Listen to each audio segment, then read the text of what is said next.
राधे राधे बालक एवं बालिकाओं।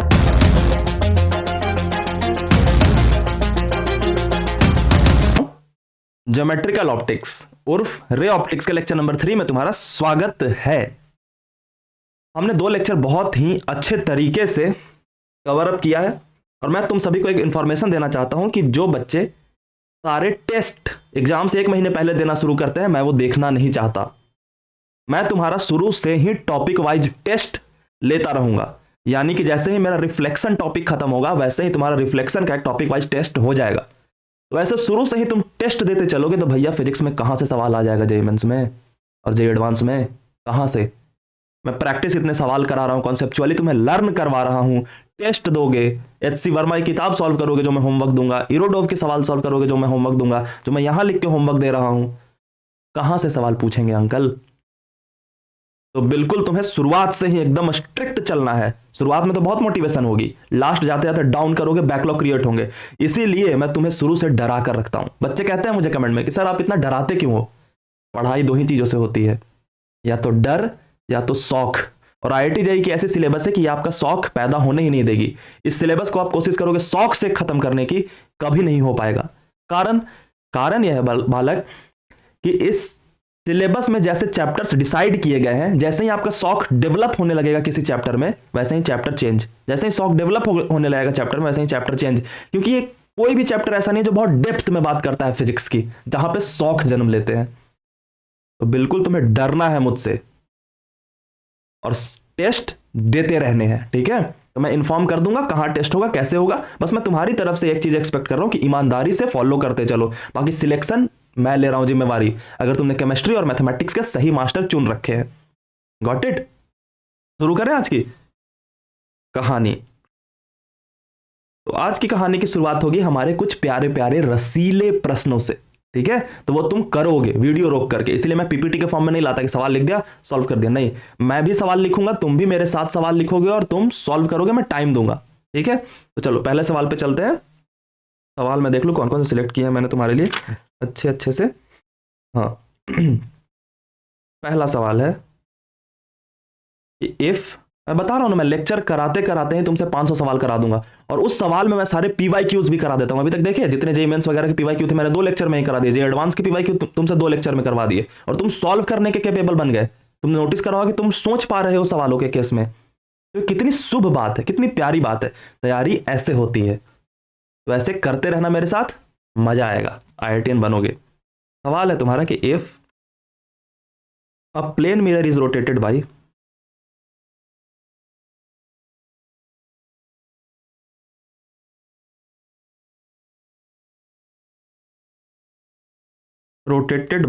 Angle theta,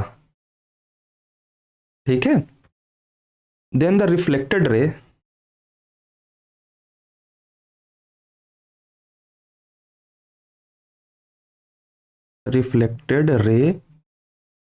is rotated bye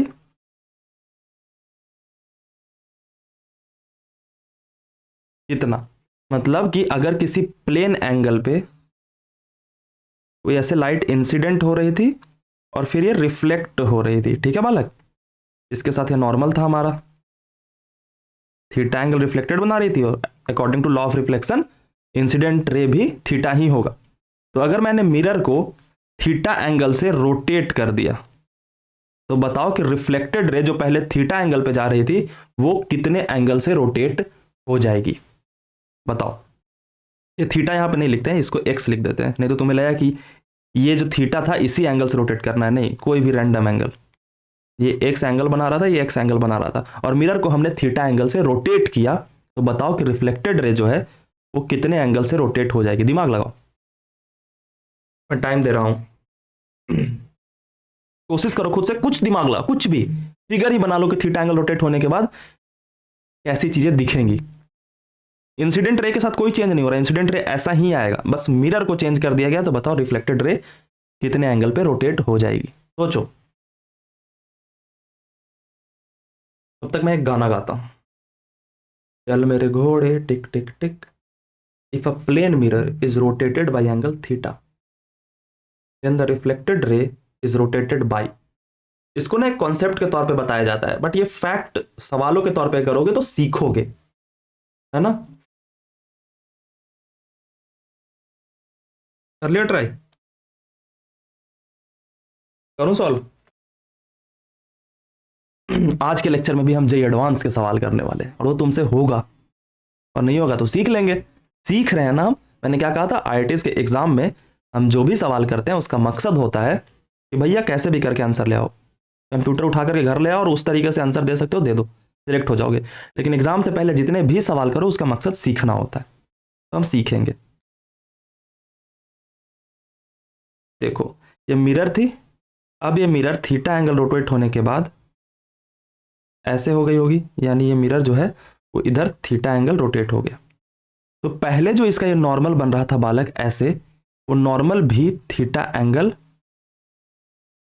rotate हो जाएगा, यानी जो नॉर्मल यहाँ था ये नॉर्मल यहाँ से हट करके यहाँ आ जाएगा और ये नॉर्मल थीटा एंगल रोटेट हो जाएगा। या इतनी बात क्लियर हुई? हुई। चलो कॉपी में बनाओ अपने, ठीक है। जिससे नहीं बना सवाल, और जिससे बन गया बधाई हो। तो बेसिक संरचना समझ आई कि हमने मिरर को रोटेट किया तो मिरर के परपेंडिकुलर ही तो नॉर्मल होता है ना, तो नॉर्मल भी साथ साथ थीटा एंगल रोटेट हो गई। इतनी बात सीख ली, बढ़िया। अब देखो इंसिडेंट रे के साथ तो हमने कुछ छेड़छानी नहीं की थी, बिल्कुल नहीं की ना। तो अब देखो इंसिडेंट रे जो है वो नया एंगल ऑफ इंसिडेंट कितना बना रहा है। एंगल ऑफ इंसिडेंट ये होगा पूरा का पूरा, पहले इसके साथ ये एक्स था और ये नॉर्मल थीटा आगे बढ़ गया, तो नया एंगल ऑफ इंसिडेंट कितना हुआ, एक्स प्लस थीटा। चलिए बनाइए, एक्स प्लस थीटा। तो अब रिफ्लेक्टेड रे हमेशा लॉ ऑफ रिफ्लेक्शन को फॉलो करती है, यानी कि angle of incident angle of reflection के बराबर होगा, यानी कि रिफ्लेक्टेड रे रोटेट हो जाएगी, मान लो इधर जाने लगी नए वाले मिरर के अकॉर्डिंग, और ये जो है ये नॉर्मल के साथ कितनी एंगल बनाएगी बच्चा, जितना कि इंसिडेंट के साथ बना रही है, यानी एक्स प्लस थीटा। बढ़िया, इतनी चीजें क्लियर हुई? हाँ सर क्लियर हो गई। तो ये नए वाले नॉर्मल के साथ एक्स प्लस थीटा बना रही है, बढ़िया। अब एक बात गौर करो, ये पहले जो पुराना नॉर्मल था, ठीक है, पुराने नॉर्मल से ये नया नॉर्मल कितना थीटा एंगल आगे आ गया, और ये नए नॉर्मल से जो रिफ्लेक्टेड रे है वो एक्स प्लस थीटा एंगल आगे आ चुका है। क्या इतनी बात दिमाग में गई? सरल सी बात है ना। ठीक है, बड़े मुस्कुरा के देख रहे हो यार, क्या बात है, आज मम्मा ने अच्छा खाना बनाया। ठीक है, तो अब हमें बताना है कि रिफ्लेक्टेड रे कितने से रोटेट हो गई। तो पुराने नॉर्मल से नए वाले रिफ्लेक्टेड रे का एंगल कितना है, तो पुराना नॉर्मल ये था, इससे नया नॉर्मल तो थीटा आगे बढ़ा, तो ये थीटा, इतने एंगल का मान थीटा, और यहां से रिफ्लेक्टेड रे की वैल्यू है एक्स प्लस थीटा, यानी कि ये हो गया एक्स प्लस 2 थीटा। तो पहले जहां नॉर्मल के साथ ये रिफ्लेक्टेड रे एक्स एंगल बना रहा था, अब वही पुराने वाले नॉर्मल के साथ एंगल जो बना रहा है वो एक्स प्लस 2 थीटा बना रहा है, यानी कि मिरर को अगर हम थीटा से रोटेट करते हैं तो जो रिफ्लेक्टेड रे है वो 2 थीटा से रोटेट हो जाता है। क्या ये बात हमने सीख ली? ये दिमाग में रहेगा तुम्हारे फैक्ट के तौर पे। और ये जो सवाल का सॉल्यूशन है एक बार में तुम्हारे दिमाग में नहीं बैठेगा। तो जैसे ही मैंने I111 मेथड से तुम्हें बताया था ना कि हमें चलना है, रिवीजन करना है, तो आई जो इमीडिएट रिवीजन होगा तुम्हारा वो ये तुम खुद के हाथों से करके देखोगे। तो यहां पे एक नोट के तौर पे पॉइंट भी लिख देंगे कि when mirror is rotated by angle theta, then reflected ray, incident ray नहीं, reflected ray is rotated bye 2 theta. ठीक है, और इसकी फील लो अपने अंदर कि पहले जो है वो इंसिडेंट रे के साथ रिफ्लेक्टेड रे है वो एक्स एंगल बना रहा था, और अब पुराने वाले नॉर्मल के साथ नया वाला जो रिफ्लेक्टेड रे है वो एक्स प्लस 2 थीटा एंगल बना रहा है, यानी कितना बढ़ गया, 2 थीटा से रोटेट हो गया वो, यानी 2 थीटा बढ़ गया। ठीक है, क्या इंसिडेंट रे पे भी कोई चेंज आएगा? इंसिडेंट रे तो वही है, लेकिन इंसिडेंट एंगल भी बदल गया। इंसिडेंट एंगल कितना बदल गया, x plus theta. Got it? और इसमें भी हम कुछ गौर कर सकते हैं क्या कि इंसिडेंट रे नॉर्मल के साथ कितना बढ़ गया, तो पहले एक्स बना रहा था, अब नए वाले नॉर्मल के साथ ये एक्स प्लस थीटा बना रहा है, यानी इंसिडेंट एंगल जो है एंगल, रोटेशन नहीं मैं बात कर रहा, इंसिडेंट एंगल जो है वो थीटा से बढ़ा, ठीक है। रिफ्लेक्टेड एंगल कितना से बढ़ा, सोचो।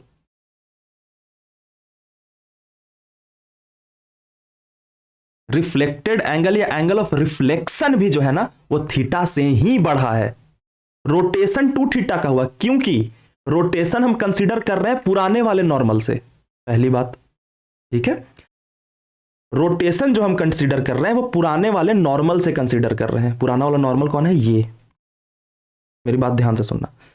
रोटेशन पुराने वाले नॉर्मल से कंसीडर कर रहे हैं कि पुराने वाले नॉर्मल के साथ एक्स एंगल बना रहा था, और नया वाला जो रिफ्लेक्टेड रे है वो पुराने वाले नॉर्मल के साथ एक्स प्लस 2 थीटा एंगल बना रहा है पुराने नॉर्मल के साथ, तो 2 थीटा रोटेट हो गया, ये पहली फैक्ट हो गई। लेकिन एंगल ऑफ इंसिडेंस और एंगल ऑफ रिफ्लेक्शन कितना बढ़ा उसकी बात करें तो वो थीटा ही बढ़ा, क्योंकि एंगल ऑफ इंसिडेंस जो है उसका पुराने नॉर्मल से कोई लेना देना नहीं है, और ना ही एंगल ऑफ रिफ्लेक्शन का पुराने नॉर्मल से कोई लेना देना है, वो तो उस मोमेंट पे जो नॉर्मल है उससे उसका लेना देना है। तो नया वाला नॉर्मल ये है बालक, इसके साथ जो इसका एंगल ऑफ इंसिडेंट है वो है एक्स प्लस थीटा, और एंगल ऑफ रिफ्लेक्शन भी है एक्स प्लस थीटा। तो पहले एंगल ऑफ इंसिडेंस था एक्स, अब बन गया एक्स प्लस थीटा। पहले एंगल ऑफ रिफ्लेक्शन था एक्स, अब है एक्स प्लस थीटा। तो एंगल ऑफ इंसिडेंस और एंगल ऑफ रिफ्लेक्शन जो है वो थीटा से इंक्रीज कर जाता है। क्या मेरी बात समझ में आई, ठीक है। तो दूसरा पॉइंट आपका ये हुआ कि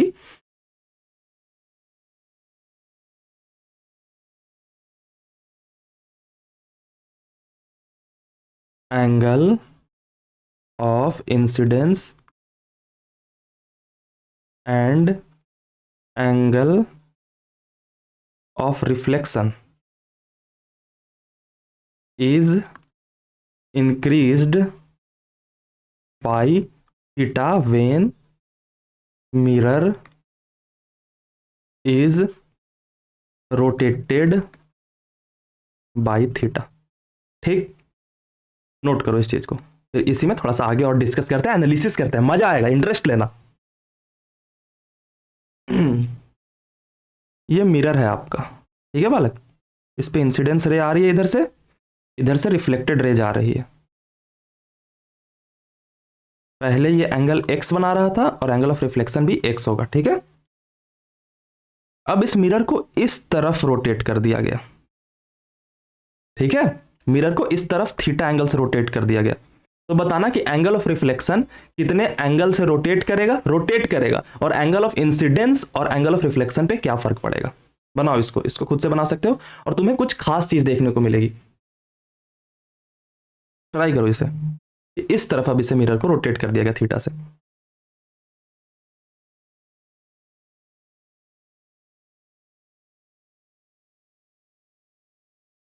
कर रहे हो तो मेरी तरफ क्या देख रहे हो, कॉपी में देख गधे।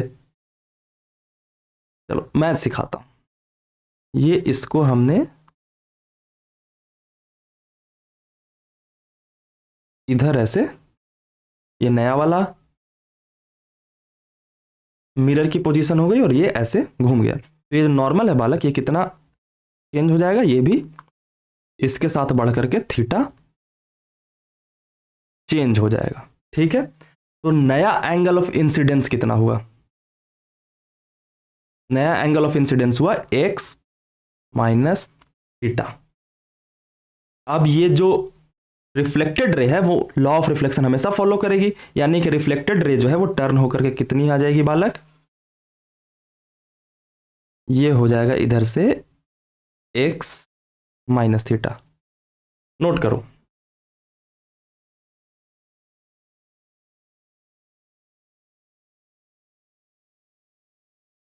नोट कर लिया।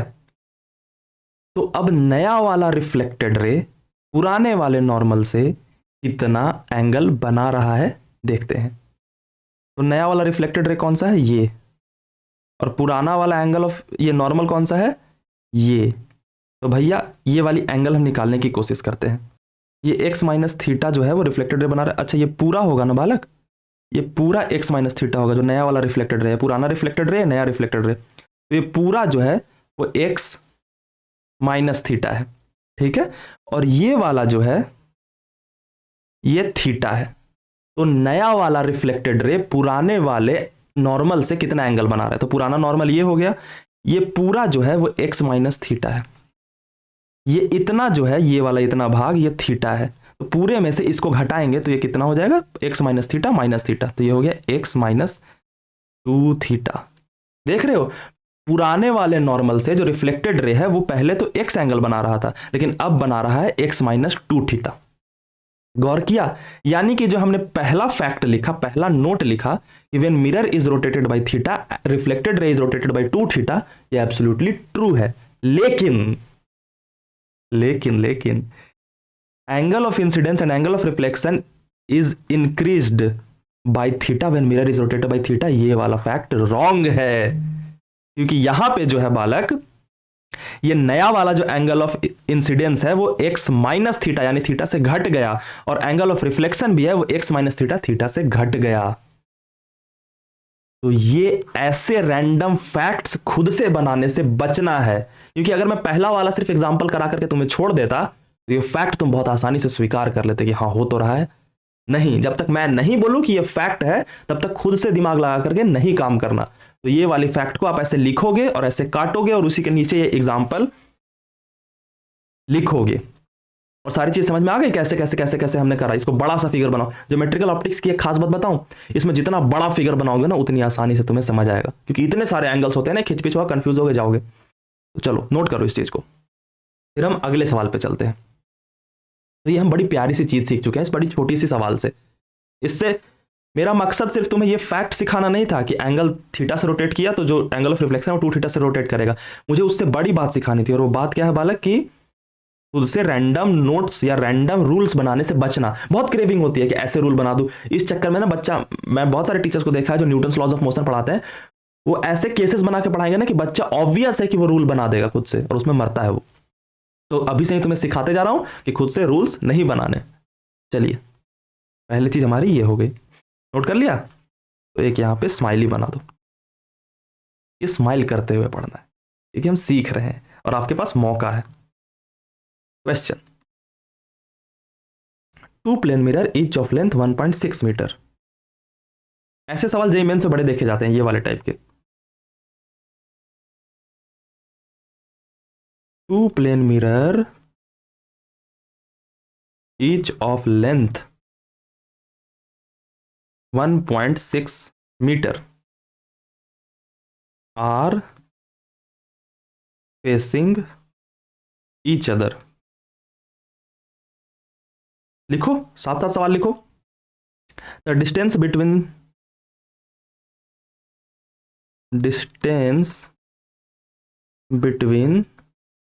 both the mirrors is 20 centimetre, ये दिया ना। हाँ, a light is incident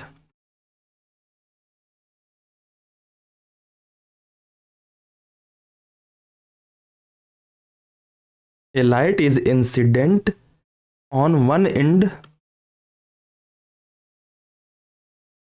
of the mirror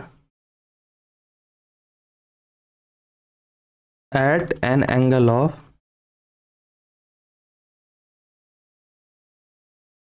30 degree. How many times the ray is reflected before it reaches the other end? पहले इस सवाल को आप अंग्रेजी में पढ़ने की कोशिश करो और विजुअलाइज करो क्या हो सकता है, क्योंकि मैंने फिगर बना दिया फिर सारा मामला चौपट हो जाएगा, क्योंकि बच्चे अंग्रेजी में मार खाते हैं। पढ़ो खुद से और बनाने की फिगर कोशिश करो, और बना लेते हो तो मजे ही मजे। बनाओ, टाइम दिया है, कोशिश करो। 2 plane mirror each of length 1.6 metre, ठीक है, 2 प्लेन मिरर है, हर एक का लेंथ 1.6 मीटर।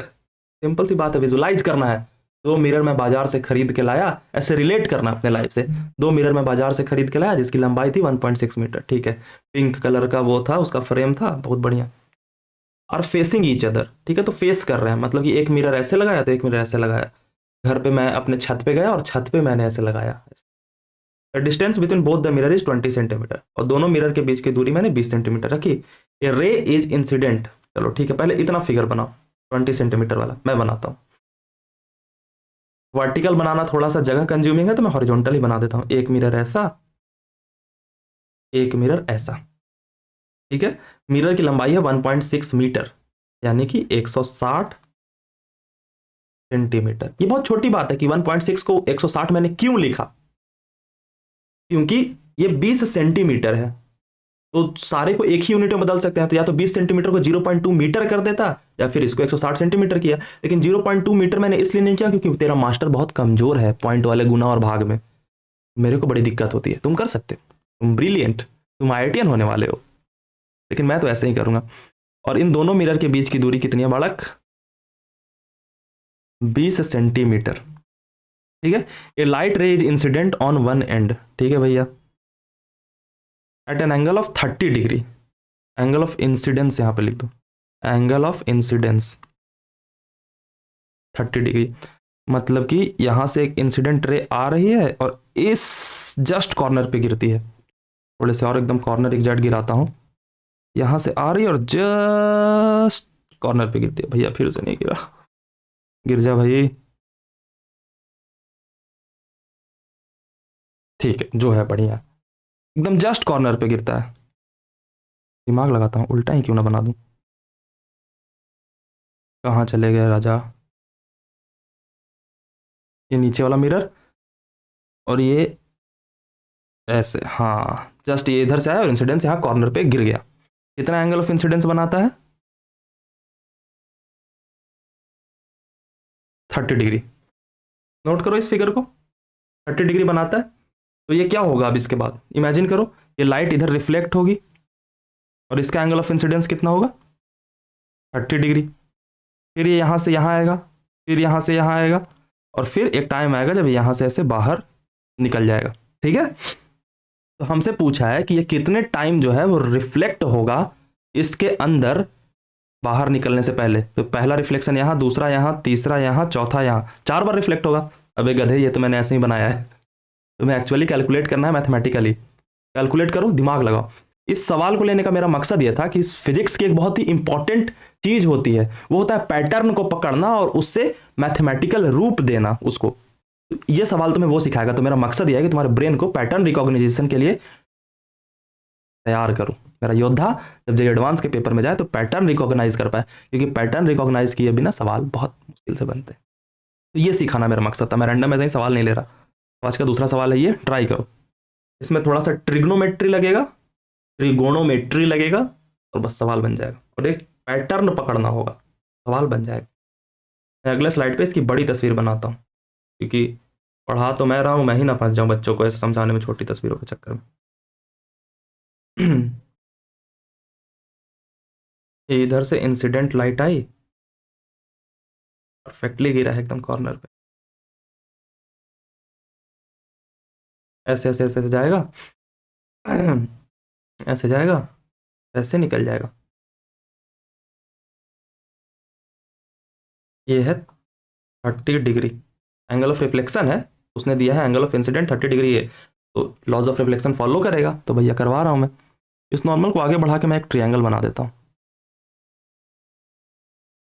ठीक है। इसको मान लिया मैंने फर्स्ट रिफ्लेक्शन, ये तो पता है कि यहीं पे फर्स्ट होगा, इसके आगे फिर सेकंड थर्ड कितने होते हैं वो हमें कैलकुलेट करना है, ठीक है। तो बच्चा इसका दिया हुआ है दूरी 20 सेंटीमीटर, ठीक है, ये वाली जो दूरी है दो मिरर्स के बीच की, तो 20 सेंटीमीटर। एक काम करते हैं, हम ये दूरी निकालने की कोशिश करते हैं कि पहले रिफ्लेक्शन से पहले, पहला रिफ्लेक्शन तो यहाँ हो गया, दूसरे रिफ्लेक्शन से पहले ये कितनी दूरी तय करता है। चलो देखते हैं। तो ट्रिग्नोमेट्री लगाते हैं इस ट्रायंगल में, ये ट्रायंगल नाम दे दिया ए ओ बी, तो लिखो in triangle A O B, ये हो गया परपेंडिकुलर और ये हो गया बेस, तो tan 30 डिग्री बराबर परपेंडिकुलर अपॉन बेस। परपेंडिकुलर कितना है बच्चा, नहीं पता। बेस कितना है बच्चा, 20 सेंटीमीटर, और tan 30 डिग्री का वैल्यू बच्चा 1 बाई रूट, सॉरी 1/√3 है। ये मैं क्या लिख रहा हूँ, 1/2 और 1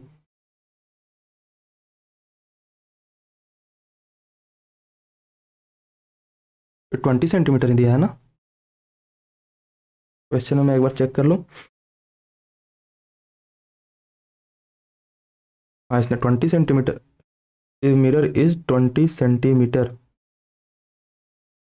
हाँ तो 20 सेंटीमीटर दिया है। हाँ तो ठीक है, कहाँ गया तो tan 30 डिग्री 1 बाई, इधर गया यार, 1/√3। तो यहाँ से p की वैल्यू क्या आ गई, p बराबर 20/√3। Got it. अब एक पैटर्न अब बताता हूँ क्या है। देखो इस रिफ्लेक्शन को भूल जाओ, ये पहला रिफ्लेक्शन है, ठीक है, इसको भूल जाओ, ठीक है, और हम इसको पहला रिफ्लेक्शन मानते हैं। तो यहां से जब ये चला तो इसने जैसे ही पहली बार इसको टक से टच किया, इस लाइट ने अंदर के पाइप को जो मिरर से बन रही है उसको 20/√3 दूरी कवर कर ली, ठीक है। फिर यहां से एक ट्रायंगल ऐसे बनेगा, ये दोनों मिरर चूंकि पैरेलल है तो इस वजह से ये नॉर्मल और नॉर्मल भी पैरेलल होगा तो ये भी 30 डिग्री ही बनेगा, ठीक है। तो ये वाली जो दूरी है और ये भी 30 डिग्री बनेगा, तो ये वाली जो दूरी है ये फिर से 20/√3 हो जाएगी। तो पहली बार जब ये टकराया, इसको भूल जाओ, मैंने कहा ना इसको भूल जाओ, इसको मानते हैं पहली बार। तो ये पहली बार जब टकराया तो 20√3 इसने कवर कर लिया, दूसरी बार जब ये टकराया तो 20√3 कवर कर लिया, तीसरी बार जब ये टकराया तो 20√3 कवर कर लिया, और आगे जलते जाएगा और हर बार ये टकरा टकरा के 20√3 कवर करेगा। यानी फर्स्ट रिफ्लेक्शन पे इसने 20√3 कवर किया, सेकंड रिफ्लेक्शन पे इसने 20√3 कवर किया गुना 2, तीसरे रिफ्लेक्शन पे ये कवर करेगा 20√3 गुना 3। कैसे किया समझ में आ रहा है, पहले रिफ्लेक्शन पे 20√3, दूसरे रिफ्लेक्शन पे ये यहां आ गया तो 20√3 ये वाला और 20√3 ये वाला, यानी दूसरे रिफ्लेक्शन पे मिरर के अंदर पार्टिकल नहीं, लाइट यहां चल चुका है। Got it. तो हम क्या करते हैं बालक कि पूरे पाइप की लेंथ को हम 20√3 से डिवाइड दे देते हैं। तो पूरे पाइप की लेंथ कितनी है 160, इसमें हम 20/√3 से डिवाइड दे देंगे, और ये अंदर में किया गया टोटल नंबर ऑफ रिफ्लेक्शन आएगा जब ये पूरे पाइप के लेंथ को कवर कर ले। Got it. ये पैटर्न मैंने कैसे पहचाना, थोड़ा बेसिक से बच्चों की तरह बताता हूं।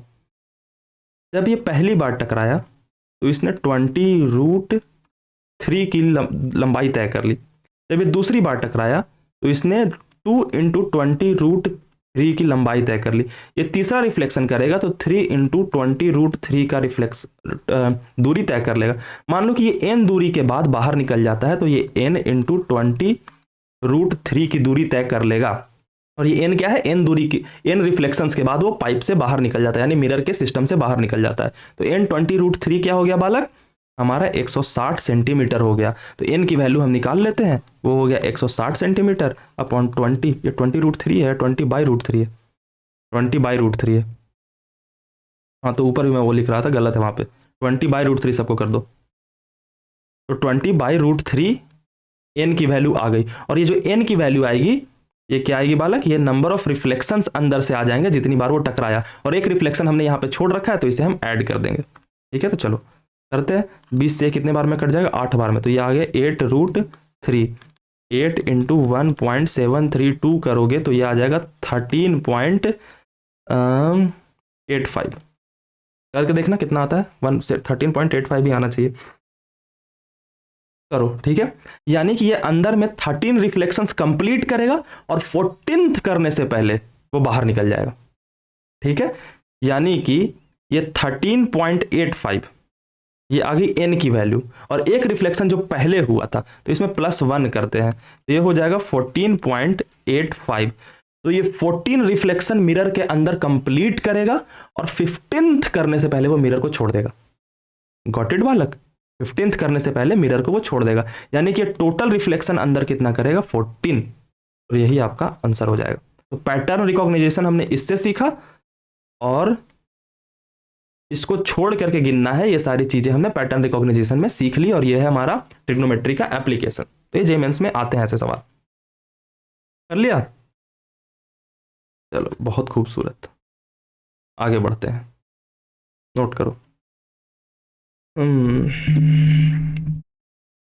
और कोई सवाल, अच्छा सा, चलो एक और कराता हूं, क्वेश्चन है डायरेक्ट फिगर पे देता हूं, ठीक है। दो मिरर हैं, एक मिरर ये और दूसरा मिरर ये, दोनों एक दूसरे पर 20 डिग्री से झुके हुए हैं। ठीक है, इसको मान लो थीटा नाम दे देते हैं, 20 डिग्री से झुके हुए हैं। फिगर बनाओ इतना, और थीटा बराबर 20 डिग्री दिया हुआ है। इस पॉइंट से यहाँ पे एक रे जाती है, टकराती है, फिर यहाँ से ये इधर आती है, और फिर यहाँ से ये यहाँ जाती है, और फिर यहाँ टकराने के बाद ये पैरेलल हो जाती है to the mirror this, A mirror और ये बी मिरर है।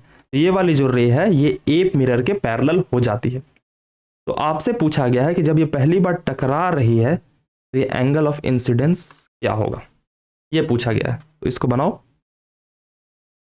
कुछ नहीं है, बस ज्योमेट्री का एप्लीकेशन है, ट्रायंगल्स का एप्लीकेशन है, बनाओ इसे।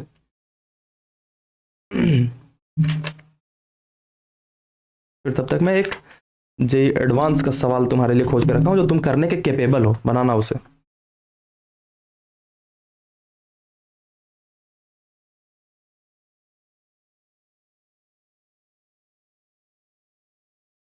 इलेक्ट्रोस्टैट रे ऑप्टिक्स किधर है भैया,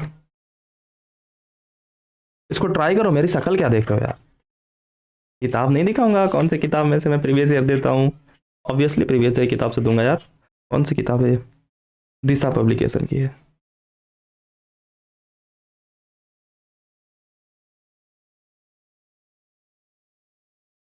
चलिए रे ऑप्टिक्स मिल गया, जे एडवांस 2022 का सवाल, ट्राई करो इसे।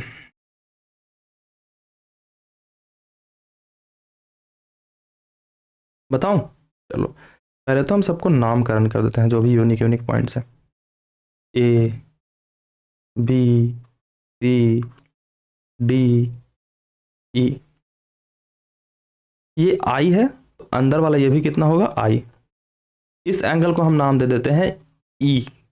ठीक है, तो ये स्ट्रेट लाइन है, तो ये वाला एंगल कितना हो जाएगा बालक, 180 minus E.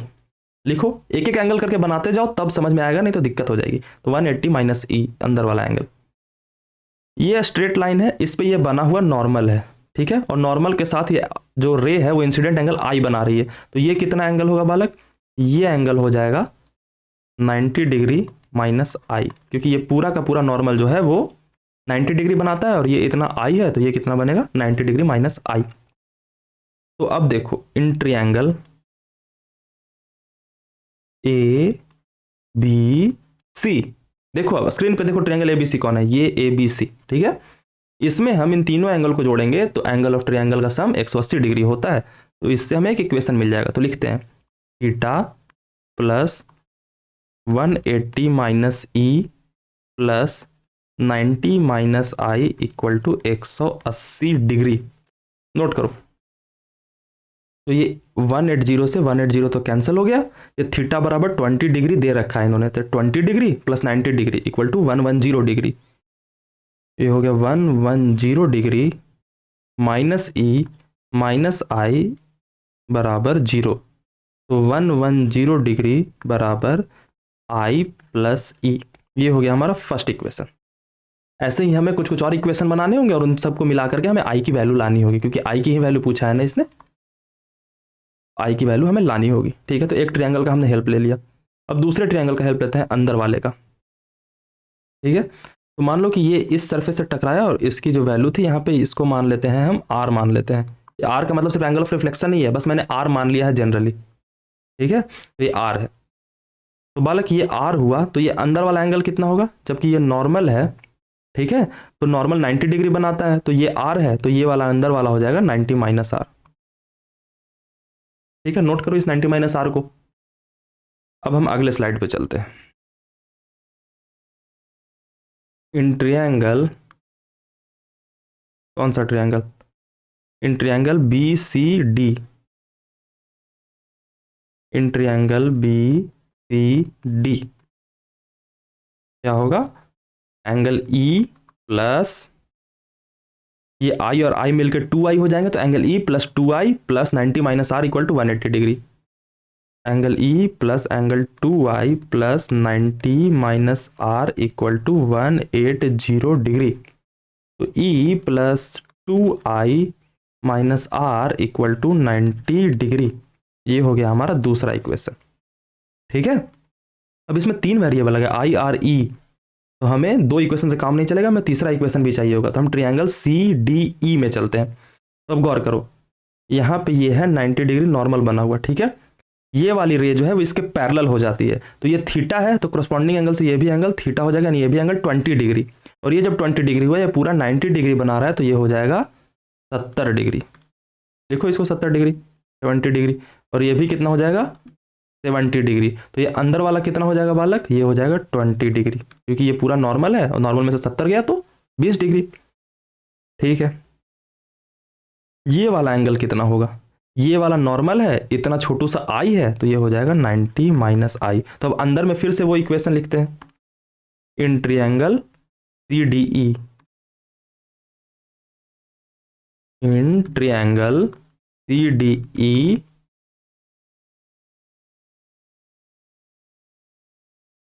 Angle 90 minus I plus 2r plus 20 degree, angle 90 minus I plus 2r plus 7 कितना 70 डिग्री है, प्लस 20 डिग्री, प्लस 20 डिग्री बराबर 180 डिग्री। ठीक है, अब इससे हम कुछ कुछ निकालते हैं, तो 110, तो ये हो जाएगा 70, तो 2r माइनस आई बराबर 70 डिग्री। ये हो गया हमारा थर्ड इक्वेशन। अब हम एक काम करते हैं, इस इक्वेशन को 2 से गुना कर देते हैं और इन दोनों का यूज करके हम सॉल्व करने की कोशिश करते हैं। इस इक्वेशन को 2 से गुना करेंगे तो ये क्या आ जाएगा, 2e plus 2i minus 2r equal to 180 degree. Got it. तो अब हम इसको मान लेते हैं फोर्थ इक्वेशन, और 4 और 3 को ऐड करते हैं। 4 और 3 को ऐड करेंगे तो ये प्लस 2r, ये माइनस 2r कैंसिल हो जाएगा, ये माइनस आई और ये प्लस 2i, तो ये आ जाएगा माइनस आई, तो ये हो जाएगा 2e, यहाँ पे माइनस आई होगा ना, 2r माइनस आई, अच्छा ये 2 से मल्टीप्लाई करने पे यहाँ 4 होना चाहिए, हाँ ये 4i, तो 4i minus I equal to हो जाएगा प्लस 3i। कैलकुलेशन बड़ी करनी पड़ेगी मिश्रा जी आपको। ये हो जाएगा 250, 70 में 180 जोड़ेंगे तो 180 में 70 जोड़ेंगे तो 250। इसको मान लिया हमने इक्वेशन नंबर 5। ठीक है, अब e की वैल्यू अगर हम कहीं से ला करके पुट कर दें तो हमें यहाँ से i की वैल्यू मिल जाएगी, तो e की वैल्यू हम निकालने की कोशिश करते हैं कहाँ से, यहाँ से। e बराबर हो जाएगा e बराबर हो जाएगा 110 माइनस आई। अब इस e की वैल्यू पुट करो कहाँ पे, यहाँ पे, तो 2 into 110 minus I plus 3i equal to 250 आता हुआ दिख रहा है यहाँ से आंसर। चलो, तो 2 में 110 से गुना करेंगे तो 220 minus 2i plus 3i equal to 250। अब इधर देखते हैं, तो 2i और प्लस 3i यानी कि i बराबर 250, और 220 इधर आएगा तो माइनस होगा यानी कि 30, और i की वैल्यू आ गई हमारी 30 डिग्री, जो कि थी हमारी आंसर।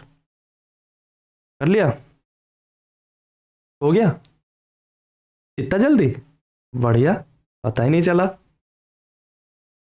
चलो आगे बढ़ते हैं।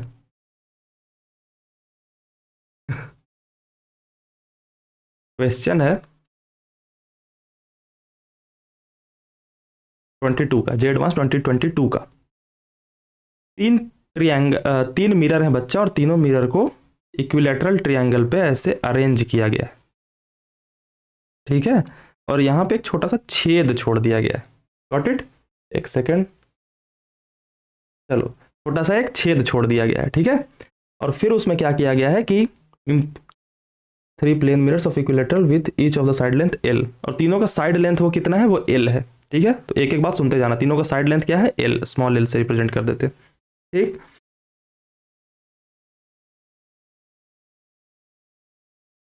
ठीक है, the ray of light will come out for this नहीं, कैपिटल एल से रिप्रेजेंट किया है इसने, तो कैपिटल एल से।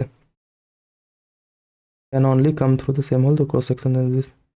इसके बारे में एक खास बात है कि इसमें इस होल से जो लाइट जाएगी वो इसी होल से बाहर आ सकती है, कोई और रास्ता नहीं है बाहर निकलने का। ठीक है, तो पहला तुमसे पूछा गया है ट्रू और फॉल्स है, पहला ट्रू है या नहीं, the ray of light will come out for, पहला बताना है, द रे ऑफ लाइट जो कि अंदर जा रही है वो इसे ऐसे दर्शाया गया, ये अंदर जा रही है थीटा एंगल के साथ। Ray of light will come out for theta equal to 30 degree, यानी कि थीटा बराबर 30 डिग्री पे हम भेजते हैं तो ये रे ऑफ लाइट जो है वो बाहर आएगी, पूछा गया है। इक्विलेटरल ट्रायंगल है तो ये 60 डिग्री होगा। ये ट्रू है या फॉल्स है कि रे ऑफ लाइट जो है वो बाहर आएगा अगर थीटा इक्वल टू 30 डिग्री है? तो सोचो, दिमाग लगाओ, एनालिसिस करना चालू करो। जब कुछ समझ में नहीं आया तो थोड़ा सा आगे बढ़ते हैं, मैं बढ़ता हूं आगे तुम्हारे साथ। थीटा इक्वल टू 30 डिग्री पे अंदर घुसाया गया तो ये घुस गया अंदर। ये थीटा इक्वल टू 30 डिग्री है तो वर्टिकली अपोजिट होने की वजह से ये भी 30 डिग्री होगा। तो ये 60, ये 30, तो ये कितना भैया, ये 90 का यानी नॉर्मल इंसिडेंस हो रहा है। नॉर्मल इंसिडेंट मतलब ये angle of incidence equal to angle of reflection equal to 90 degree, यानी जिस रास्ते पे लाइट जाएगी उसी से बाहर आ जाएगी। यानी कि हाँ भैया, जिस रास्ते से गई उसी से बाहर आई तो ये ऑब्वियसली बाहर आएगी, यानी दिस इज ट्रू। सोच कितना हौले सा सवाल है, बालक वाला। ठीक है, दूसरा सवाल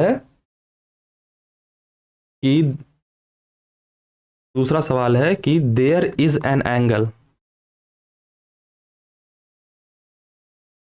there is an angle for L equal to L by two, मतलब कि ये छेद जो है वो एकदम बीचों बीच कर दिया गया है। और L equal to L by two at which the ray of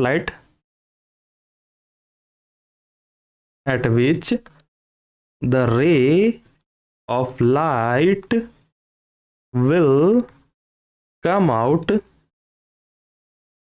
after two reflection। ये ट्रू है या फॉल्स? ये सवाल मैं तुम्हें फिगर के माध्यम से समझा देता हूं। मान लो कि ये बड़ा सा फिगर बनाते हैं। ठीक है, अब जो छेद है वो बीचों बीच आ चुका है l/2 पे। Got it? ये a मान लिया, ये b मान लिया, ये c मान लिया। इस रे ऑफ लाइट को थीटा एंगल से भेजा जा रहा है। ठीक है, ये आगे जाएगा और टकराएगा। इस बार थीटा इक्वल टू 30 डिग्री नहीं है, ये जो है वो l/2 है और इतनी दूरी जो है वो यहाँ से छेद से लेकर के यहाँ तक l/2 है। तो ये अंदर गया और कहा है कि ये यहाँ से टकराएगा, फिर ये कहीं और टकराएगा और बाहर आ जाएगा। ऐसा कोई एंगल है, हाँ या ना?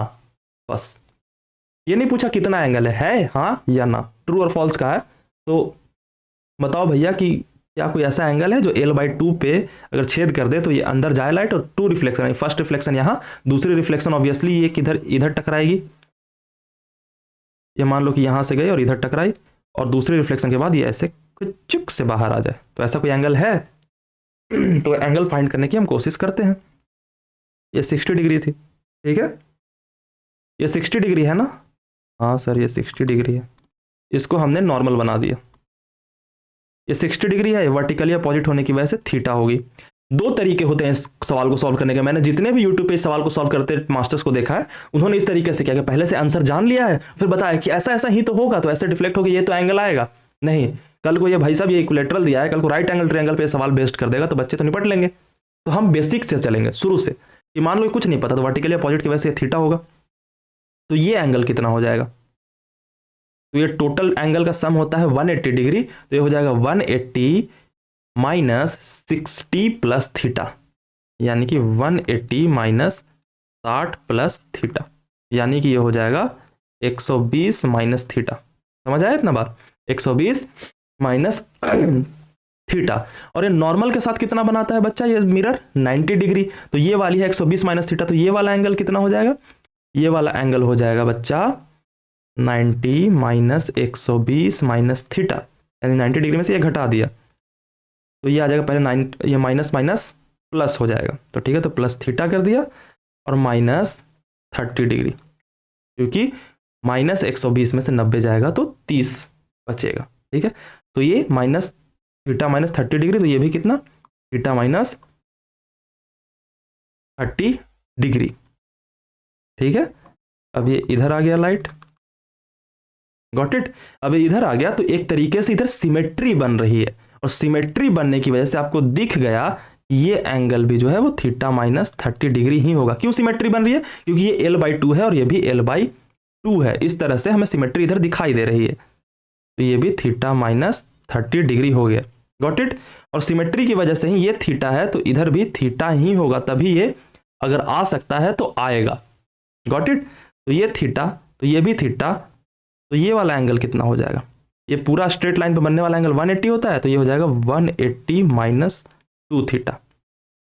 अब ये अंदर वाले ट्रायंगल पे गौर करो, अंदर वाला ट्रायंगल जो बच्चा बन रहा है इसके तीनों एंगल का जो सम होगा वो कितना होगा 180 डिग्री। तो हम तीनों एंगल के सम को जोड़ देते हैं, ये थीटा माइनस 30, ये भी थीटा माइनस 30, ये भी थीटा माइनस 30, ये भी थीटा माइनस 30, तो ये दोनों एंगल मिल करके तो हो जाएंगे 4 इंटू थीटा माइनस 30, और ये हो जाएगा 180 माइनस 2 थीटा, तो plus 180 minus 2 theta equal to 180 यानी 180 डिग्री। तो बालक 4 थीटा माइनस 120 प्लस 180, थोड़ा 180 क्या लिखो, 180 से 180 काट देता हूँ, ये 180 से 180 कैंसिल हो जाएगा, माइनस 2 थीटा बराबर 0। तो 4 थीटा में से दो थीटा जाएगा तो 2 थीटा माइनस 120 डिग्री बराबर 0, तो थीटा बराबर 120 बटा 2 यानी कि 60 डिग्री। यानी कि थीटा एग्जिस्ट कर रहा है कि जिस थीटा पे हम भेजेंगे इधर से लाइट, एक रिफ्लेक्शन यहाँ और एक रिफ्लेक्शन यहाँ करके उसी छेद से बाहर आ जाएगी। तो हाँ, ये वाला जो स्टेटमेंट दूसरा सवाल है ये भी क्या है, ट्रू है। समझे? तो बढ़िया, तो इस चीज को नोट करो। एक ही सवाल में 2-3 क्वेश्चंस थे। ठीक है, अगला क्वेश्चन देखता हूं।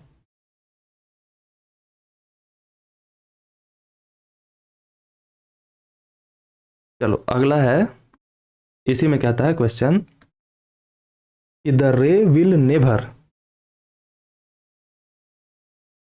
the ray will never come out for theta equal to 60 degree and L equal to L by 3। यानी कि इस बार जो छेद है बालक,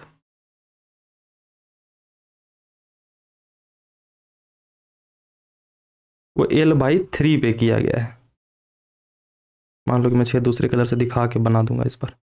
ये छेद जो है वो यहाँ पे किया है, जो कि है एल, जो पूरा साइड लेंथ है उसका बटा 3 भाग। ठीक है, और यहाँ से जो है वो 60 डिग्री पे इसको भेजा जा रहा है।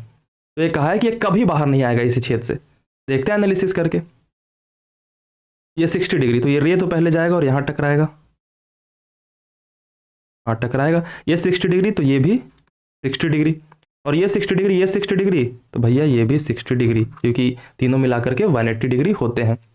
ठीक है, तो अब ये इक्विलेटरल ट्रायंगल हो गया, तो यहाँ से रिफ्लेक्ट कितने पे करेगा, तो ये नॉर्मल मान लो है, तो ये 30 डिग्री यहाँ पे बनेगी बच्चा नॉर्मल के साथ, क्योंकि नॉर्मल 90 डिग्री बनाता है, ये 60 है तो ये 30 है, तो यानी 30 डिग्री पे ही यहाँ रिफ्लेक्ट कर जाएगा।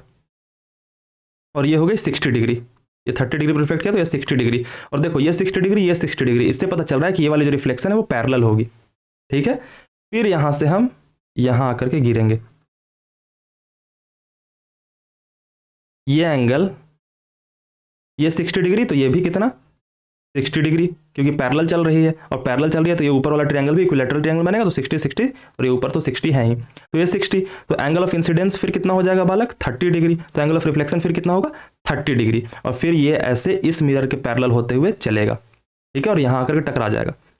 अब ये जो है ये वाली लाइन ऊपर से जो ये रे थी और नीचे वाली लाइन कितनी है, पैरेलल है, तो जब ये एंगल 60 डिग्री पूरा बन रहा है अंदर एंगल ऑफ इंसिडेंस और एंगल ऑफ रिफ्लेक्शन मिला करके, तो ये वाला कितना बनेगा 60 डिग्री, यानी कि ये वाली जो रे है वो इसके पैरेलल है। तो फिर सिमेट्री ऐसी होगी कि ये यहाँ जाकर के टकराएगा, और फिर इसी तरीके से सिमेट्री बनेगी और ये इधर जाएगा, और फिर सिमेट्री की वजह से ये L/3 से बाहर निकल जाएगा।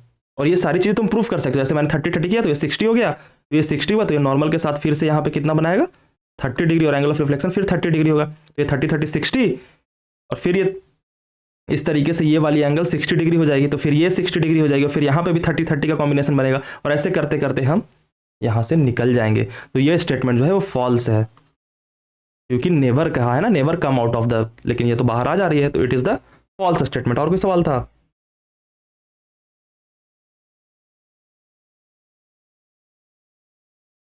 एक दो तीन चार पाँच, ठीक है। तो अगला क्वेश्चन है, चौथा क्वेश्चन इसी का। चौथा क्वेश्चन कहता है कि the ray of light will come out for theta equal to 60 degree, the ray of light will come out for theta equal to 60 degree and जो एल है वो 0 से बड़ा है लेकिन L/2 से, जो कैपिटल एल है L/2 से छोटा है, आफ्टर 6 रिफ्लेक्शंस। मतलब कि इसने कहा है कि ये नेसेसरी है कि अगर हम थीटा इक्वल टू 60 डिग्री पे भेजें और एल जो है वो L/2 से अगर छोटा हो तो वो 6 रिफ्लेक्शन करके आएगा। तो इसका कोई भी एक केस अगर वायलेट हो जाए, वो 6 रिफ्लेक्शन से पहले आ जाए, तो भैया ये फॉल्स हो जाएगा स्टेटमेंट। तो भैया इसका पिछले वाला क्वेश्चन ही तो हमने ये जस्ट डिस्कस किया है कि एल जो है वो L/3 है, यानी L/2 से छोटा है और 0 से बड़ा है, और 60 डिग्री पे भेज रहे हैं, तो ये कितने रिफ्लेक्शन कर रहा है? First reflection, second reflection, third reflection, fourth reflection, fifth reflection और सिक्स में बाहर ही आ जा रहा है, तो छठा रिफ्लेक्शन ही नहीं कर रहा। तो भैया ये 5 ही रिफ्लेक्शन में बाहर आ गया और इसने कहा है कि 6 रिफ्लेक्शन में ये बाहर आएगा, तो ये स्टेटमेंट हो गई फॉल्स। तो ये एडवांस में आपने ये सवाल सॉल्व कर लिया। कितने नंबर के थे? +4 -1 का था ये, यानी कि जितने गलत को ट्रू कह दोगे उतना में माइनस चले जाएंगे। तुमने अगर ये चारों इतने सरल तरीके से बनाया होता तो 4 नंबर मिल गए होते मोरे अल्लाह। ठीक है, तो हमने कर ली है angle of reflection equal to angle of incidence की बात। एक टॉपिक पढ़ा देता हूं आज, ठीक है, तो हमारा आगे का आसान होगा। Law of reflection in vector form. JEE mains में इससे भर भर के सवाल आते हैं, इतने भी नहीं आते लेकिन आते हैं। जे एडवांस तो खेलेगा तो घुमाएगा इस पे। बहुत तरीकों से इस लॉ ऑफ रिफ्लेक्शन को दर्शाया जाता है वेक्टर फॉर्म में, लेकिन हम सिंपलेस्ट वे में पढ़ेंगे ताकि हमारा कॉन्सेप्ट भी क्लियर हो और चीजें बने भी। थीटा थीटा एंगल बना रहा है, नोट करो, फिगर बनाओ। ठीक है, अब एक बात गौर करो, ये लाइट जो है वो किधर से भी आ रही है, ठीक है, और मैंने पहले लेक्चर में कहा था कि कहां से आ रही है इसके बारे में सवाल हम नहीं पूछेंगे, ठीक है, लेकिन किधर से भी तो आ रही है और इधर आ रही है। तो इसको रिप्रेजेंट करने के लिए कोई एक यूनिट वेक्टर दिया जाता है। यूनिट वेक्टर, अगर आपने वेक्टर थोड़ा बहुत पढ़ रखा है तो आपको पता होगा कि यूनिट वेक्टर का काम सिर्फ डायरेक्शन रिप्रेजेंट करना होता है। उसका यूनिट की उसकी जो मैग्नीट्यूड होती है वो 1 होती है, तो बस यूनिट वेक्टर का काम है डायरेक्शन बताना। तो इस रे, इंसिडेंट रे के अलोंग जो यूनिट वेक्टर है उसे हमने कह दिया ए कैप, ठीक है। ये नॉर्मल जो है इसके अलोंग जो वेक्टर बनेगा उसको कह दिया हमने एन कैप, और ये रिफ्लेक्टेड रे के अलोंग जो वेक्टर बनेगा उसे हमने कह दिया बी कैप, ठीक है। लॉ ऑफ रिफ्लेक्शन का बेसिक मतलब ये होता है कि आपको ए कैप और एन कैप दिया होगा और इसके माध्यम से आपको बी कैप निकालना होगा, यानी इंसिडेंस रे का यूनिट वेक्टर दिया होगा या वेक्टर दिया होगा, नॉर्मल रे का या नॉर्मल टू द मिरर का यूनिट वेक्टर दिया होगा, आपको रिफ्लेक्टेड रे का यूनिट वेक्टर निकालना होगा। ये रिश्ता कहलाता है vector form of law of reflection, ठीक है। तो हम दिमाग लगाने की कोशिश करते हैं। मान लो कि ये जो लाइट रे है ये इस तरफ से आ रही है तो ऐसे आ रही है, और ये लाइट रे इधर जा रही है, ठीक है। तो ये थीटा एंगल है, तो बताओ इसके नॉर्मल के हम पैरेलल यहाँ पे बना देंगे तो ये कौन सा एंगल होगा? ये भी थीटा होगा, ठीक है, क्योंकि हमें इस रे का कंपोनेंट लेना है, और कंपोनेंट हमें हमेशा पता है कि ऑरिजिन के ऊपर हम टेल रखते हैं, तो या तो हम रे को आगे बढ़ा के इसी को ऑरिजिन बना ले, या फिर हम यहाँ पे एक एक्सिस बना लेते हैं। तो अब हम इस रे का कंपोनेंट करते हैं, तो कंपोनेंट आपको पता है ना, जिसके साथ एंगल बनता है उसके साथ ए कैप कॉस थीटा, और इसके साथ परपेंडिकुलर में ए कैप साइन थीटा, ठीक है। अब रिफ्लेक्टेड रे का कंपोनेंट लिखने की कोशिश करते हैं। पहले हमने इसको लिख लिया और यहाँ पे ये मैग्नीट्यूड आता है, तो ये ए कैप जो यूनिट वेक्टर है इसको हम कैसे लिख सकते हैं?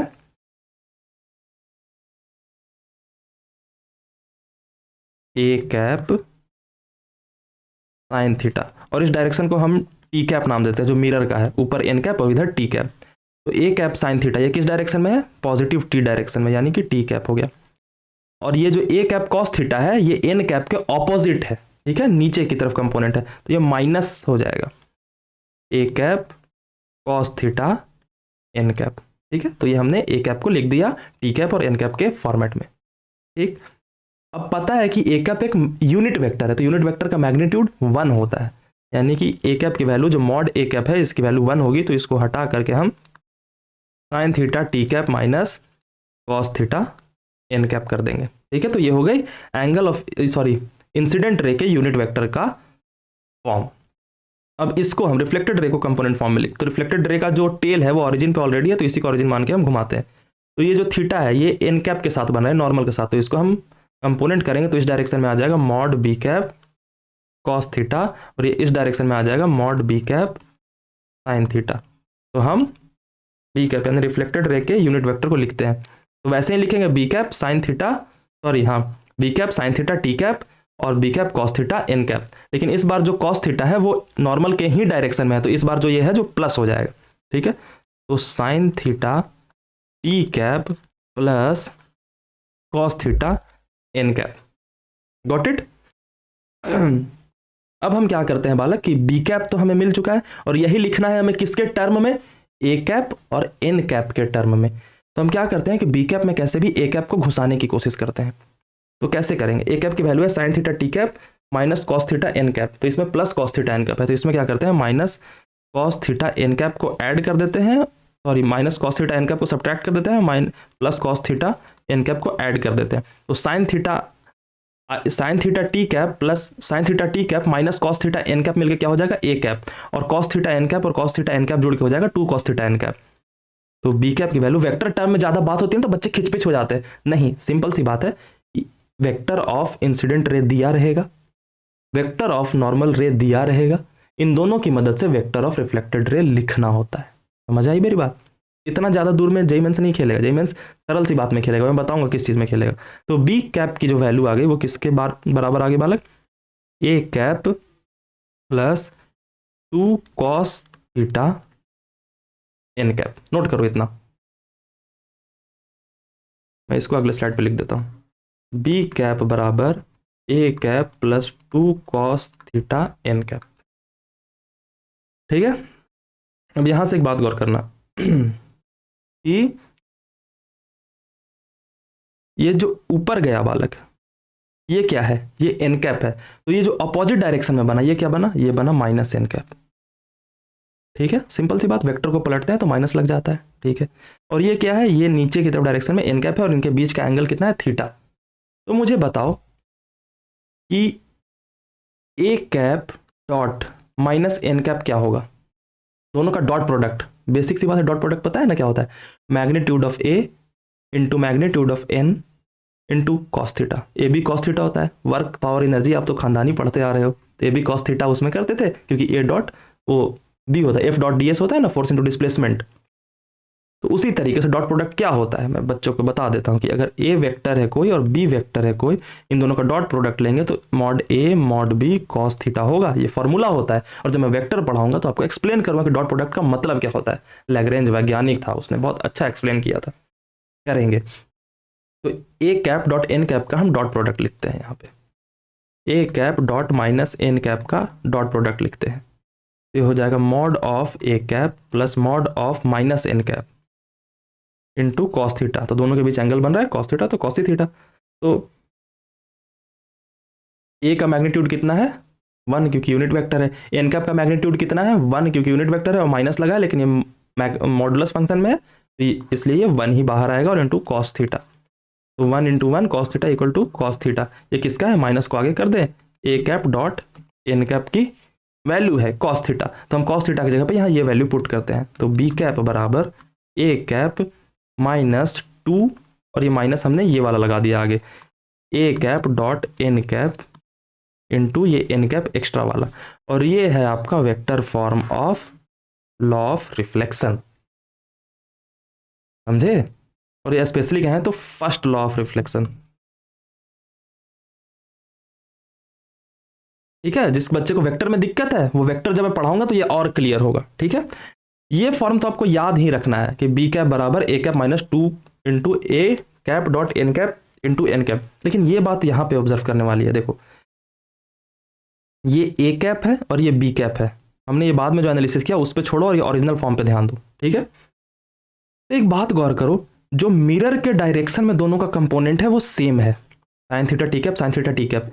जो मिरर के परपेंडिकुलर यानी नॉर्मल के डायरेक्शन में जो कंपोनेंट है वो भी सेम है, बस प्लस और माइनस है।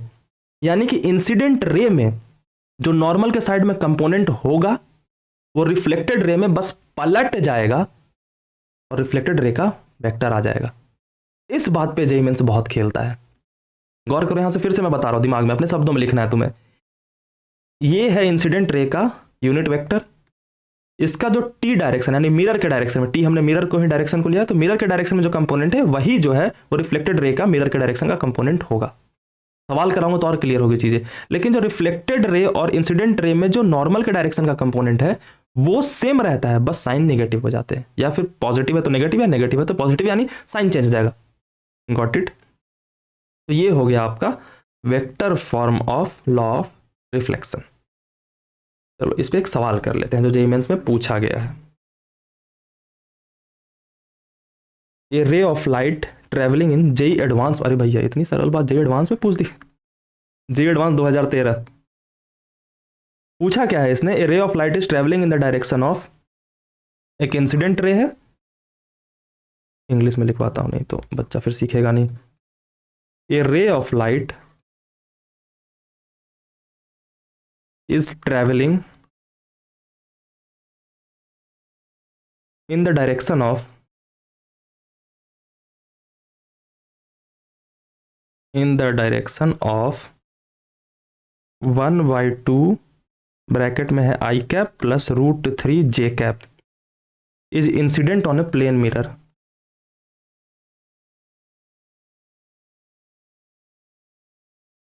प्लेन मिरर, ठीक है। After reflection,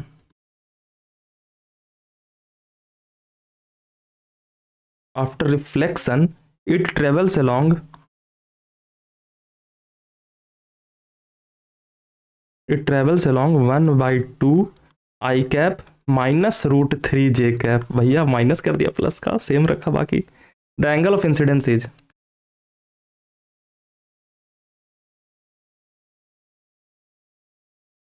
angle of incidence पूछा गया है, दिमाग लगाओ। मैंने जो बोला था कि नॉर्मल के डायरेक्शन में जो कंपोनेंट होता है वो चेंज हो जाता है, ठीक है। तो यहाँ पे जो वेक्टर है इसको हम खोल के थोड़ा लिखते हैं बच्चों की तरह, ठीक है। 1/2 आई कैप हो गया प्लस √3/2 जे कैप हो गया। ये क्या है? इंसिडेंट रे का वेक्टर, ठीक है। अगर यूनिट वेक्टर में इसको बदलेंगे तो ये यूनिट वेक्टर तो है नहीं, तो यूनिट वेक्टर में बदलने के लिए क्या करते हैं कि वेक्टर में इसके मॉडुलस यानी मैग्नीट्यूड से डिवाइड कर देते हैं। इसके मैग्नीट्यूड से डिवाइड करेंगे तो 1/2 का स्क्वायर प्लस √3/2 का स्क्वायर, तो हो जाएगा ये हो जाएगा 1/4 प्लस ये हो जाएगा 3/4। नहीं ये यूनिट वेक्टर नहीं तो है, एक बार चेक कर लेता हूं मैं। 1/4 इसका मैग्नीट्यूड कितना है? 1 होना चाहिए तो यूनिट वेक्टर होगा, प्लस √3/4 ये दोनों का होल स्क्वायर, ये 1/2 का होल स्क्वायर, ये √3/2 का होल स्क्वायर, तो 1/4 प्लस 3/4 तो यानी 4/4 इक्वल टू 1। हाँ तो ये यूनिट वेक्टर ही दिया हुआ है। और रिफ्लेक्ट होने के बाद ये जाता है किधर? 1/2 I cap minus √3/2 J cap. तो अब इसमें देख रहे हो इसमें किसका कंपोनेंट की डायरेक्शन बदल रही है? तो जे कैप में जो भी जा रहा है उसका डायरेक्शन बदल जा रहा है, ठीक है। और किस डायरेक्शन, किस चीज के अलोंग का डायरेक्शन बदलता है, किसके अलोंग के कंपोनेंट का डायरेक्शन बदलता है? मैंने पिछले में बताया नॉर्मल के डायरेक्शन में, यानी नॉर्मल जो है वो जे कैप के डायरेक्शन में है और आई कैप वाला नहीं बदला, यानी मिरर जो रखा है वो आई कैप के डायरेक्शन में। बस ये इक्वेशन यही बता रहा था। आई कैप के डायरेक्शन में मिरर है और जे कैप के डायरेक्शन में ये है, यानी इंसिडेंट रे जो है वो ऐसे आ रही है और इसका वेक्टर का फॉर्म ये दिया हुआ है आई, ये दिया हुआ है इंसिडेंट का रे, ठीक है। तो हमें निकालना क्या है? ये वाला थीटा, ये जा रहा है इधर से, यानी कि हमें इस तरीके से थीटा निकालना होगा कि यहाँ पे थीटा बन रहा है और जो इस थीटा की वैल्यू आएगी वही इस थीटा की वैल्यू आएगी। तो देखते हैं, सिंपली सी बात है। जे कैप के डायरेक्शन में इंसिडेंट रे का कौन सा कंपोनेंट है? √3/2, ठीक है। सवाल एक बार मिला लूँ, किधर गया? ठीक है, √3/2 कंपोनेंट है और इस डायरेक्शन में कितना है? 1/2, यानी कि इसको 1/2 तो ये भी 1/2। तो ये थीटा के माध्यम से हम सिंपली tan थीटा लगा सकते हैं। तो tan थीटा की वैल्यू आ गई 1/2 बटा √3/2, तो 2 से 2 कैंसिल और 1/√3, यानी थीटा की वैल्यू आ जाएगी 30 डिग्री, क्योंकि tan थीटा 1/√3 30 डिग्री के बराबर होता है। तो जे एडवांस का आपने एक सवाल कर लिया और ये एक ही सवाल था, 30 डिग्री है ऑप्शन। हाँ मैं चेक कर लेता हूँ एक बार आंसर। कब पूछा है? जे एडवांस 2013 में, ठीक है भैया। यार आंसर पीछे क्यों देते हैं ये लोग। सही होगा, मास्टर ने बनाया है। हाँ 30 डिग्री, चलो बढ़िया है। तो 30 डिग्री ये आंसर हो गया हमारा जे एडवांस के सवाल का। मजा आया, जे एडवांस का सवाल करने लगा। यार तू तो मास्टर से सीनियर हो गया। तो अब इसे सीखने के लिए यूज करना है। पहली बार मुझे पता है 90% बच्चों से नहीं हुआ, अगर 10% में तुम हो तो वेल एंड गुड, नहीं हुआ तो चलो सीखते हैं। तो इसी के साथ आज का लेक्चर खत्म करते हैं। आज तीसरा दिन था जब हमारी क्लास रेगुलरली हुई है। मैं उम्मीद करता हूँ कि तुम रेगुलरली फॉलो करोगे और बैकलॉग नहीं होने दोगे। अगर यहाँ तक पहुंचे हो तो प्यार से लिखना राधे राधे। कोई भी डाउट हो तो कमेंट में तुरंत लिखना। मैं अगले लेक्चर में 100% तुम्हारा नाम लेकर के रिजॉल्व करूंगा उस डाउट को कि सर वेक्टर वाले में थोड़ा फील नहीं आया। मुझे पता है कि मैं इसे 2 घंटे एक्सप्लेन कर सकता हूँ और फील करा सकता हूँ, लेकिन मैं ये मान के चल रहा हूँ कि बच्चे थोड़े से इंटेलिजेंट आए हैं, थोड़ा सा स्ट्रगल करने वाले हैं कि थोड़ा सा किताब विताब देखेंगे, थोड़ा सा खुद से स्ट्रगल करेंगे, क्योंकि स्ट्रगल करके तुम सीखोगे ज़्यादा रिटेन होगा। स्पून फीडिंग में करना नहीं चाहता। नहीं तो मुझे पता है कि वेक्टर लॉ ऑफ रिफ्लेक्शन तुम्हें कितनी समझ आई है। और अभी तक मैंने सेकंड लॉ ऑफ वेक्टर बताया है, सेकंड लॉ ऑफ रिफ्लेक्शन बताया नहीं वेक्टर फॉर्म में, नहीं तो उसमें तो हवाइयाँ उड़ जाती। तो वो थोड़ा सा उसका काम भी नहीं आता, जो एडवांस में पूछता भी नहीं, कभी नहीं पूछेगा। तो खेलिए क्योंकि आप फिजिक्स पढ़ रहे हैं। राधे राधे।